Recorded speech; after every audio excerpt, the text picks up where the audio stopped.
Welcome to our online Policy School series. I'm Louis, and in this episode we'll explore the process of conducting a literature review. We'll dive deep into the methodologies and considerations of a literature review that can elevate your policy paper. We'll start by looking at the basics of when conducting a literature review, and later in the video, Cassie will give you some of our top tips. So let's jump right in. Developing effective search strategies is imperative for your literature review.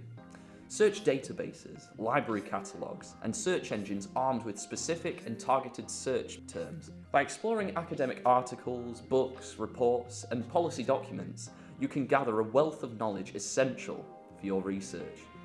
Pay attention to the quality and origin of your sources, and aim to include sources from respected outlets to give your paper legitimacy. Establish criteria for including and excluding sources. Consider factors such as publication dates, the source's reliability, and the relevance to your research objectives. These criteria act as filters, sieving out any irrelevant or outdated materials, ensuring that your review is focused and relevant. It's important to evaluate the quality of each source. Scrutinize the credibility of the author, the reputation of the source, and the methods employed in the research. Rely on reputable academic journals, publishers, or governmental agencies. By discerning the quality of your sources, you build a foundation of trustworthiness in your policy paper. By analysing the content of your sources, you can uncover key findings, arguments, and policy recommendations.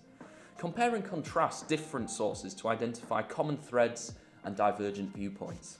Organise your sources into thematic categories related to your policy issue. This systemic categorization not only streamlines your literature review, but also unveils patterns and connections within the existing knowledge landscape. Identifying areas of agreement and contention strengthens the foundation of your research. Synthesize the findings from the sources by identifying trends, gaps, and areas where further investigation is needed. This synthesis provides the depth and breadth necessary for a comprehensive understanding of your policy issue. Structure your literature review by providing an introduction that outlines the scope and objectives. Organise subsequent sections addressing different themes or topics, delving into the nuances of each. Conclude your review by summarising key findings and their relevance to your policy issue, leaving your audience with a profound understanding of the existing landscape.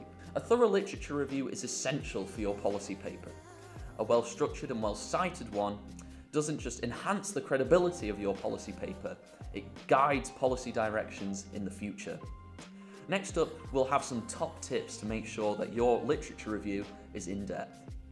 I'll pass you over to my co-host Cassie to give you top tips when writing your literature review. Thanks, Louis. We know that writing a literature review can be a daunting process to start.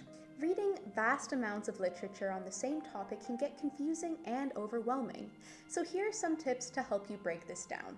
First, try experimenting with different search terms when using online search tools. Try to think beyond what is immediately relevant and look for sources that could provide a unique input. Make use of search functions that allow you to specify a data range so you can have the most up-to-date and relevant information.